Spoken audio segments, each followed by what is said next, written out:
Break के बाद लगातार हम अपने बड़े खुलासे को लेकर बड़ी कवरेज पर लगातार बने हैं। इंडो नेपाल बॉर्डर से हमारी बड़ी खबर है कि वहां पर अवैध मदरसों का जाल बिछाया गया है। भारत के सीमावर्ती जिलों में भी मदरसों की संख्या बढ़ी है।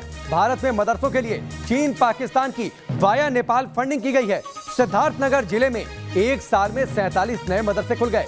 कई मदरसे रजिस्टर्ड नहीं है, कई मदरसों का हिसाब किताब नहीं है। ज्यादातर मस्जिद मदरसे देवबंदी मसलक से जुड़े हुए हैं। तो ये हमारी बड़ी खबर। एक रिपोर्ट आप देखिए, फिर आगे बढ़ते हैं।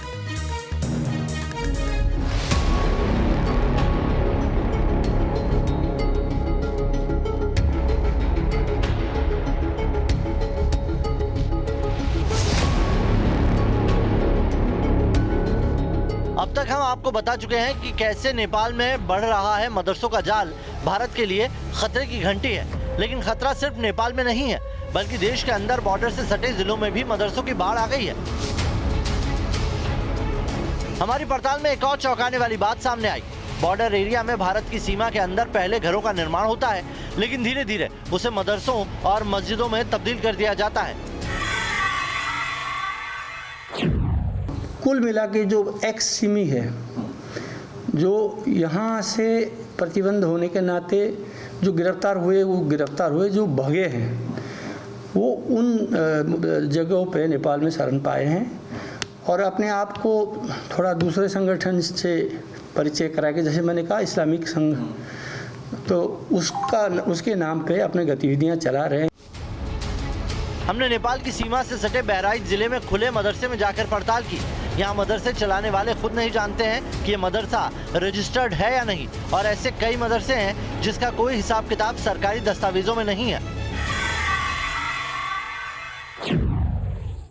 मान के चलिए ज़्यादा दिन से चल रहा है।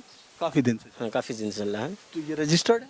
अब ये इसके बारे में रजिस्टर अभी तो हम 3 साल से रह रहे हैं। अच्छा, आप 3 साल? जी। तो यहाँ कितने बच्चे हैं?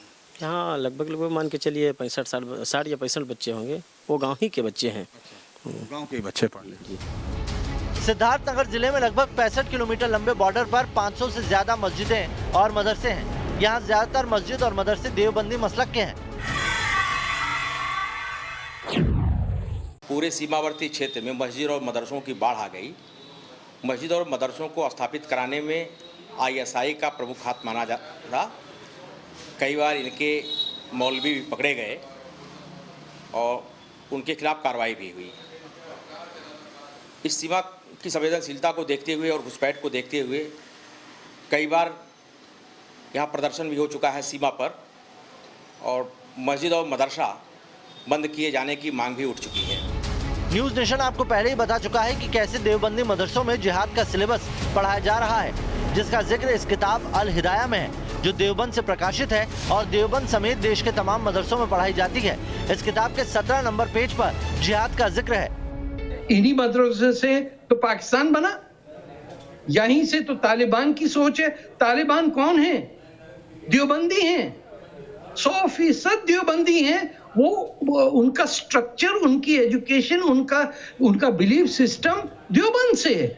केरल के राज्यपाल आरिफ मोहम्मद खान समेत तमाम लोग देवबंद और दूसरे मदरसों के इसी जिहादी सिलेबस पर सवाल उठाते रहे हैं। तो लोगों के दिल में जो संदेह पैदा होते हैं, जो मिसगिविंग आती हैं, उसका कारण बहुत सी वो किताबें हैं जो इन मदरसों में पढ़ाई जाती हैं। लेकिन उसमें जो कुछ लिखा हुआ है, मैं ऐसा महसूस करता हूँ, जितना मैंने कुरान को पढ़ा है, कि वो कुरान की शिक्षा के सरासर विरुद्ध है। कानून कहता है कि अगर मुस्लिम हुकूमत होगी तो सबका दर्जा बराबर नहीं हो सकता। खुद यूपी पुलिस ने न्यूज़ नेशन के कैमरे पर यह खुलासा किया कि बॉर्डर एरिया में खुल रहे कई मदरसों में छात्र ही नहीं है, और कुछ मदरसों में तालीम लेने के लिए छात्र सीधे कश्मीर से आ रहे हैं। कई मदरसे तो ऐसे हैं कि जिसमें स्टूडेंट ही नहीं है।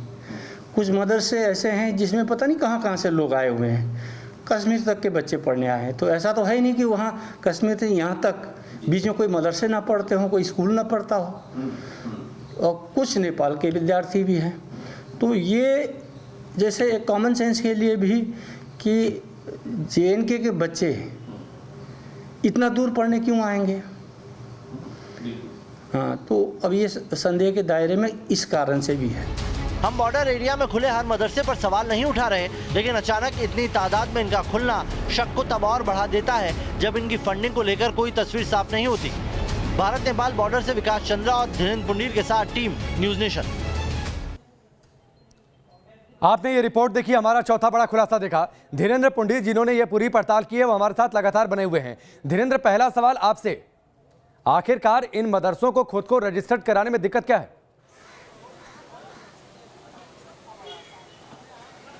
देखिए, जो अगर आप रजिस्टर्ड कराते हैं तो आपको सरकार का जो मैंडेटरी जो एक आपका करिकुलम है वो सब पर भी होगा, और आपको उर्दू और अरबिक इसके अलावा भी बाकी सब्जेक्ट्स को पढ़ाना होगा, आपके अकाउंट्स का रजिस्ट्रेशन होगा। तो इसीलिए आप देखेंगे ज़्यादातर मदरसे जो बहुत ज़्यादा इधर की तरफ नए बने हैं और ख़ासतौर से देवबंदी मसलक का जो मदरसा है उन सब में इस बात का ज़्यादा वो रहता है कि वो रजिस्ट्रेशन उसका नहीं होता, लंबे लंबे सालों तक नहीं होता, ताकि वो सरकारी अपने आप से जो वहां से इकट्ठा किया गया या फंडिंग, जिसके फंडिंग को लेकर लगातार सवाल उठ रहा है, उस फंडिंग पर एजेंसीज ने सवाल उठाए हैं, वो इसीलिए ताकि आप उसकी निगरानी से बच जाएं। जैसे अगर हम बहराइच की बात करते हैं, सिर्फ बहराइच जिले की बात करते हैं, तो 301 के करीब रजिस्टर्ड मदरसे हैं। लेकिन अगर एक अनुमान, ये कोई बिल्कुल उस तरह नहीं है, लेकिन एक अनुमान है जो वहां के लोगों का है कि लगभग 1200 के करीब वहां मदरसे हैं। यानी आप सोचिए कि 301 रजिस्टर्ड है, बाकी बिना रजिस्ट्रेशन के चल रहे हैं। तो उसमें यही दिक्कत है कि आप उसके माफ कीजिएगा, आप उसके करिकुलम पर नियंत्रण नहीं रखते, आप उसकी अकाउंटिंग पर नियंत्रण नहीं रखते, तो आपके पास काफ़ी ऐसे डार्क स्पॉट होते हैं जिसमें आपको ये मालूम नहीं होता। इसी दौरान एक चीज़ और मैं राकेश कहना चाहूँगा, जो लगातार बात आई कि किसी भी धार्मिक स्थल, मतलब धार्मिक शिक्षा का स्थल या धार्मिक जो स्थल है, उन सब के लिए यहाँ कोई उस तरह का नहीं कि आपने कोई मैप पास कराया, मैप को अप्रूव कराया, सिर्फ आपको डीएम को सूचना देनी भर होती है और आप उस पर कितना निर्माण करा रहे हैं ये आपके ऊपर होता है। ये सारी चीज़ों को कहा जा रहा है कि धार्मिक स्थलों के लिए भी एक क्लियर कट लॉ हो। इस तरह ठीक है, मैं ये सवाल मौलाना अली कादरी के पास लेकर जाता हूं। धीरेन्द्र, मौलाना साहब एक बात बताइए, देवबंदी मसलक से जुड़े जो मदरसे हैं जिसका जिक्र धीरेन्द्र कर रहे हैं, जो हमने रिपोर्ट में बातचीत कही, आखिरकार खुद को रजिस्ट्रेशन से दूर क्यों रखा जाता है? सरकारी निगरानी के दायरे में क्यों नहीं रहना चाहते मदरसे? देखिए, जब हमारे देश में कोई चीज चल रही है, चाहे वो मदरसा हो, चाहे वो आश्रम हो, सबका रजिस्ट्रेशन होना चाहिए। ये हमारे अपने देश का कानून है। अगर कोई कानून तोड़ता है तो हम उसकी तायद नहीं करेंगे, लेकिन रहा सवाल कि उसको आतंकवादी गतिविधियों से जोड़ना, ये बिल्कुल ही गलत है। एक दो आदमी अगर गलती करे हैं, जैसे कि मैंने अभी आपसे कहा, तो सारों को उसका जिम्मेदार नहीं खड़ाया जा सकता। नहीं, तो सारे को जिम्मेदार कौन ठहरा रहा? मौलाना साहब, सारे को जिम्मेदार कौन ठहरा रहा? मदरसों का जब नाम लिया जा रहा है तो ये गलत है। नहीं, तो सब नहीं, तो सारे मदरसों की बातचीत कौन कर रहा है मौलाना साहब? देखिए, आप ये कह रहे हैं कि मदरसे दिन ब दिन बढ़ रहे हैं, ये हमारा हक है, हम बढ़ाएंगे। 500 नहीं, 5000 मदरसे करेंगे हम। ये हमारा नहीं, तो ये भी तय करेंगे ना कि उन 5000 मदरसों में इस्लामिक शिक्षा के नाम पर कट्टरपंथ की बातचीत ना हो, ये कौन तय करेगा? ना, कट्टरपंथी बात होगी नहीं। इस्लाम की तालीमात आप पढ़े नहीं ना। नहीं मौलाना साहब, नहीं, आप 5000 नहीं 5 लाख मदरसे बनाइए, लेकिन ये भी तो तय करिए ना कि उन 5 लाख मदरसों में कट्टरपंथ की बातचीत ना हो। उन 5 लाख मदरसों में सेमिनार के नाम पर देश के विरोध में बातें ना हो, ये भी तो तय करेंगे ना। फिर वो 5 लाख मदरसे सरकारी निगरानी के दायरे में हो। मैं जो आपको जो बोल रहा हूँ, सुनिए, आप सुनिए, मैं जो बोल रहा हूँ मैं ये कह रहा हूँ कि इस्लाम इस बात की तालीम देता है कि आप जिस किसी भी देश में रहते हैं उस देश से मोहब्बत करो, उस देश की मट्टी से मोहब्बत करो, तो सवाल ही नहीं पैदा होता। नहीं मौलाना साहब, यही तो बात हम कह रहे हैं, शायद आप हमारी बात समझ नहीं पा रहे हैं। हमने यही तो कहा कि इस्लामिक शिक्षा की आड़ में कुछ मदरसों में कट्टरपंथ की बातचीत की जाती है, उसे बंद कर दिया जाए, सारे मदरसे सरकारी निगरानी के दायरे में हो जैसे दूसरे संस्थान हैं। हमने यही तो बात कही। विजय शंकर तिवारी जी, देखिए साहब, जहाँ तक नहीं सुनिए, मैं कंप्लीट करूंगा, 1 मिनट का मुझे टाइम दीजिए आप। देखो ऐसा है, जहाँ तक के सरकारी निगरानी की बात है, तो ये जो सरकार बैठी है ये तो एंटी मुस्लिम सरकार है। नहीं नहीं, ये जो आपने कोई तय कर लिया ना अपने मुसलमान हिसाब करता है, से। अगर ये सरकार रजिस्ट्रेशन की बातचीत करती है तो एंटी मुस्लिम हो गई। विजय शंकर तिवारी जी, आप सहमत हैं मौलाना साहब की बातों से? डाउट ही नहीं है ना। सुन, ये ठीक, जब से 2014 से सरकार आई है, ये आपने तय कर लिया ना मौलाना साहब। 2014 से पहले भी मदरसों पर सवाल उठे थे। एक मिनट कादरी रुकिए। देखिए, सवाल उठना अलग बात है, कार्रवाई होना अलग बात है। मैं बताता हूँ। अब जैसे कि नहीं, तो आपको दिक्कत यह है कि कार्रवाई अब हो रही है। वो बिल्कुल नहीं, एक सेकंड विजय शंकर जी, एक सेकंड मौलाना साहब, तो आपको दिक्कत है कि आप कार्रवाई हो रही है। 2014 से पहले सिर्फ सवाल उठते थे, कार्रवाई नहीं होती थी। 2014 के बाद सवाल उठ रहा है, कार्रवाई हो रही है। आपको दिक्कत दरअसल कार्रवाई से है ना। अगर बात में सच्चाई हो तो कार्रवाई होना चाहिए, लेकिन तो ये आप तय नहीं करेंगे ना, ये मैं तय नहीं करूंगा ना।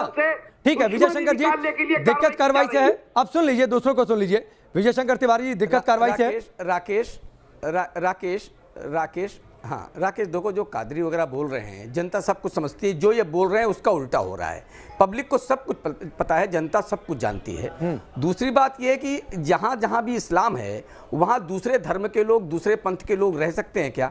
जहाँ ये 56 देश जिनके हैं वहाँ पर दूसरे समाज के लोग रह सकते हैं क्या? पाकिस्तान वो हिंदुस्तान का हिस्सा था, पाकिस्तान में 22% लोग थे, आज वहाँ 1.5-2% रह गए। रुक जाइए आप, जय कादी साहब बोल चुके आप। बांग्लादेश में 24% लोग थे, आज अरे रुक जाइए आप, रुक जाइए, कोई एहसान नहीं कर रहे हो आप। जैसे अब अरब देश का संविधान की शपथ लेकर आप बैठे हुए हैं यहाँ पर। बांग्लादेश में 24% हिंदू था, वहां पर आज 7-8% हिंदू रह गया। क्यों रह गया? ये है आपकी मदरसे की तैयारी। और जो आप कह रहे थे कि मॉडर्न शिक्षा, तो वास्तव मॉडर्न शिक्षा दी जा रही है वहां पर। पहले तलवार ठीक है विजय शंकर जी, मैं आपको रोकता हूं मौलाना साहब। अब आप भी हमारे साथ बने रहिए। विजय शंकर जी, एक ब्रेक लेना है, और ब्रेक के उस पार पांचवा बड़ा खुलासा, जल्द वापस लौटते हैं।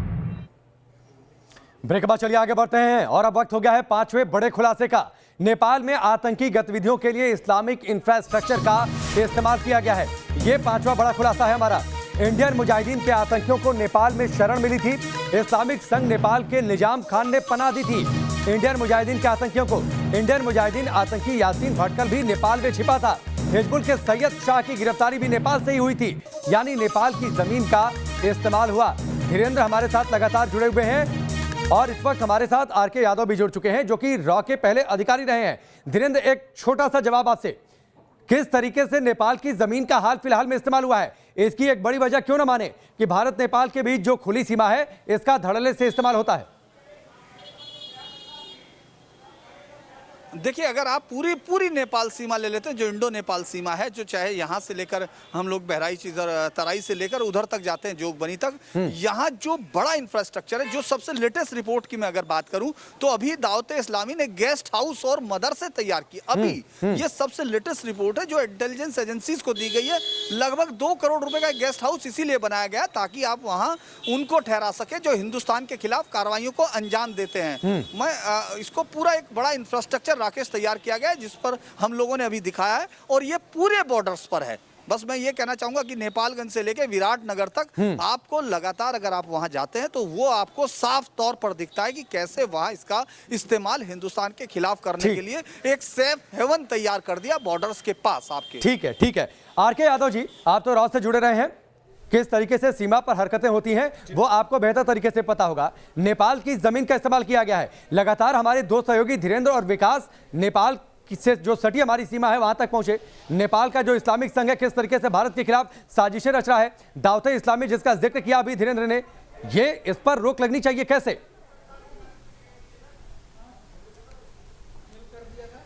देखिए, जो आपके रिपोर्टर्स हैं इन्होंने बड़ा काम किया है और किसी पर्टिकुलर जगह पे ये हैं, लेकिन ये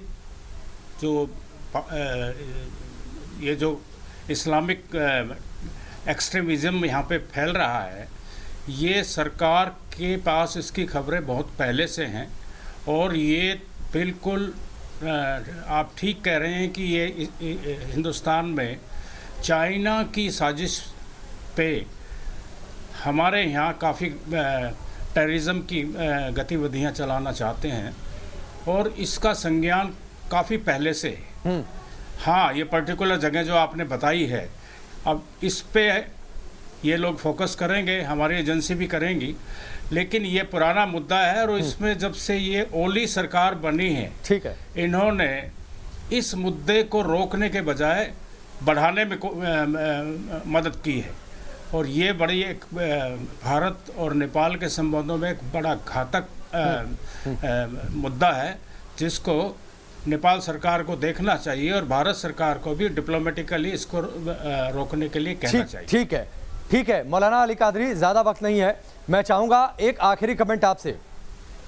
जहाँ जो गलत है बिना किसी तर्क के, बिना किसी उलझुल बातों के, क्यों ना हम उसे स्वीकार करें, उस गलती को दूर करें। अगर इस्लामिक स्ट्रक्चर का इस्तेमाल आतंकवाद के लिए होता है तो वो बंद होना चाहिए। दावत इस्लामी जिसका जिक्र किया धीरेन्द्र ने, 2 करोड़ का गेस्ट हाउस बना लिया गया। वैसे गेस्ट हाउस जहां पर भारत विरोधी बात करने वालों को शह दी जाती है, उन्हें वहां पर रोका जाता है। देखिए सर, मैं आपको बड़े ही क्लियर ये कहना चाहूंगा कि हम जाकिर नायक की आइडियोलॉजी के खिलाफ है और जाकिर नायक पर रोक लगना चाहिए, उसके मानने वालों पर रोक लगना चाहिए, ये हम कहते हैं। और जो दावत इस्लामी की आप बात कर रहे हैं, दावत इस्लामी के इज्तिमा को 3 डेज पब्लिक मीटिंग को मैंने हैदराबाद में रुकवाया था, क्योंकि ये पाकिस्तानी बेस्ड ऑर्गेनाइजेशन है, इसका हमारे देश में कोई काम नहीं है और इनके यहाँ पर दुकानों पर चंदे होते हैं। मौलाना अली कादरी, आपने ये बात बड़ी अच्छी कही, ठीक है, आपने ये बातें अच्छी कही। मैं चाहूंगा आपकी इसी बातों के साथ मैं शुक्रिया कहूं। शुक्रिया इसलिए कि हिंदुस्तान के खिलाफ, चाहे वो किसी भी मुल्क और मजहब का आदमी हो, उस पर रोक लगनी चाहिए। अगर हिंदुस्तान के खिलाफ बातें होती हैं किसी भी संस्थान में, तो चाहे वो किसी भी धर्म से जुड़ा हो। बहुत बहुत शुक्रिया आप सबका हमसे जुड़ने के लिए।